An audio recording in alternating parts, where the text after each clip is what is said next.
plus tard. C'est ce qui était arrivé lors du mariage de la princesse de Galles. Se joint à nous Cindy Laverdière, qui est styliste. Bonjour. Bonjour. Vous avez vu un peu les tenues jusqu'ici. Qu'est-ce que vous en dites de ce que vous avez vu? Ah, ben écoute, c'est toujours flamboyant. C'est un mariage royal, donc c'est certain qu'on va voir de toutes les couleurs. C'est toujours très, très classe, comme on voit dans tous les mariages royaux. Donc, Oui. les chapeaux, les habits, non, c'est vraiment quelque chose. Il y a un code, je suppose. Il y a des choses qu'on peut et ne peut pas porter pour ce genre de mariage-là. Faut pas être trop audacieux, quoi. Absolument pas. Les épaules dénudées, on oublie ça. C'est certain que le chapeau, comme vous allez voir, il y a plein de chapeaux hyper flamboyants. Oui. Mais c'est un must. Dans les événements royaux, on se promène toujours avec un chapeau dans ce type d'événement. Donc, les dames, il faut absolument qu'elles aient un chapeau. Absolument, oui. Les hommes, non.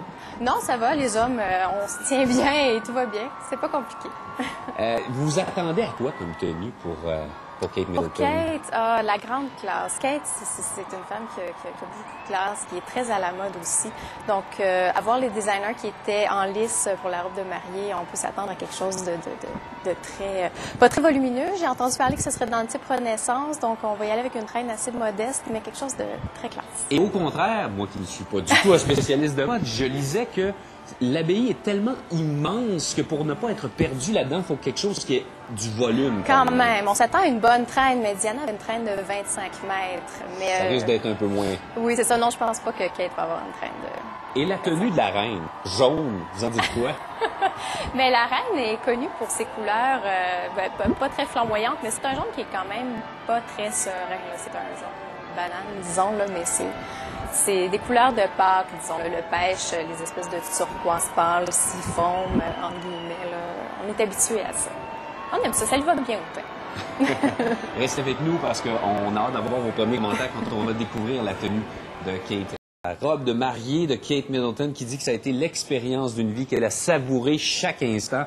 Savouré peut-être, mais elle devait avoir de la pression quand même. Non, on imagine seulement la pression qu'elle a dû éprouver, parce que c'est quand même justement l'expérience d'une vie, comme elle le disait, ça va mettre le focus sur cette designer-là qui est présentement avec McQueen, mais comme je le disais tout à l'heure, qui va peut-être bouger vers Dior. C'est pas confirmé encore, mais on va voir. Mais c'est une robe dont on va parler dans les prochaines décennies, donc travailler pour une princesse, c'est Mais il y avait un quelque chose. degré de difficulté particulier, je suppose. C'était pas un mariage comme les autres. Pas un mariage comme les autres. Et il y a Kate Middleton aussi qui a insisté pour mettre la main à la pâte aussi, qui a dessiné avec Sarah Burton sa robe. D'accord. C'est beaucoup impliqué. Oui, tout à fait. Elle a été là tout au long du processus. Donc, c'est vraiment une robe qui a été faite à l'image de Kate. Dites-moi, parlant de robe et de Kate Middleton, il y a une certaine robe, semble-t-il, qui a fait craquer le prince William. Parlez-nous de ça. En effet, c'est pas une robe qui ressemble à sa robe de mariée, Non. naturellement. C'est une robe que Kate a portée en 2002 On la lors voit, c'est ce qu'on voit présentement. Oui, exactement. C'est une robe que Kate a portée en 2002 lors d'un défilé de mode bénéfice. C'est la robe qui a fait tourner la tête de William, mais qui aurait dit à son ami « She's hot » pour le citer. Oui, donc il y a eu un coup de cœur pour Kate à ce moment-là. Et cette robe-là a été mise aux enchères récemment. Il va être vendu 9 500 €. Oh! Mais on est loin de la tenue d'aujourd'hui. On est dans un autre ordre d'idée, effectivement. Oui, en effet. Merci, on se retrouve dans quelques instants. Alors que se poursuit donc cette attente à Londres, les gens qui ont envahi les rues, on nous dit que ça se passe plutôt bien, point de vue de la sécurité. Quelques arrestations, semble-t-il, des groupes anarchistes qui voulaient faire leur propre manifestation. On sait qu'on avait craint les groupes anarchistes qui s'étaient manifestés dans les derniers mois, là, entre autres de manifestations étudiantes, qui s'étaient attaquées à l'un des véhicules de la famille royale. C'est l'une des menaces auxquelles faisaient face les services de sécurité britanniques, mais pour l'instant, on semble s'en être assez bien tiré.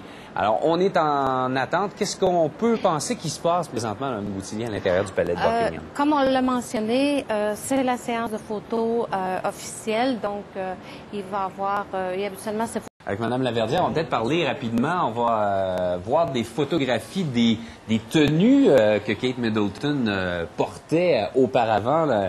On va en voir quelques exemples. Ça reste un modèle pour la mode, Oui. surtout dans les fonctions qu'elle prend maintenant. Absolument. Kate Middleton est reconnue pour sa classe légendaire. Elle est toujours habillée comme une carte de...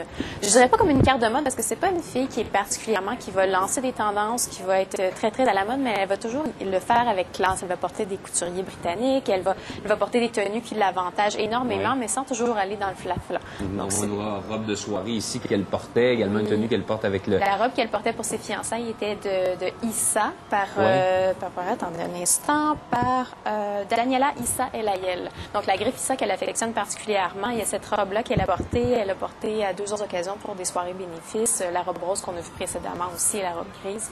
Donc, c'est une designer qu'elle a portée souvent. Est-ce que vous pensez que son style va changer maintenant? Absolument pas. Non, elle va rester... Kate va rester fidèle à elle-même. De toute façon, on ne voit pas pourquoi ça devrait changer. Elle est déjà d'une perfection... Une perfection, simplement. Et on voit toujours les chapeaux qui font partie intégrante de la tenue. Hein? Oui, absolument. Ben, probablement parce que c'est en Grande-Bretagne, les chapeaux font partie de la coutume. Donc, pour les mariages, surtout, on va porter des chapeaux pour différentes occasions. Kate Middleton ne fait pas exception. Donc, c'est des chapeaux très, très flamboyants, que ce soit pour un mariage ou pour des trucs plus formels, ou avec le prince ou non, les petits fascinators qu'on appelle en anglais, ou les chapeaux se coupent comme ça, les plumes. C'est toujours très, très flamboyant, là, les chapeaux. Et dès qu'une sortie est un peu plus formelle, il va y avoir un chapeau. Absolument, absolument. Ça, qu'il soit petit ou gros, comme celui-ci qui est fait de plumes simplement, puis il y a un petit peu de velours brun. Là. Non, que ce soit petit ou gros, il y a toujours un chapeau. Merci. On se reparle tout à l'heure. Et alors que se poursuit l'attente, dans une dizaine de minutes maintenant, ces gens qui s'approchent tranquillement du palais de Buckingham vont voir, vous voyez à la droite, Mme Boutillier, c'est bien le balcon sur lequel on va voir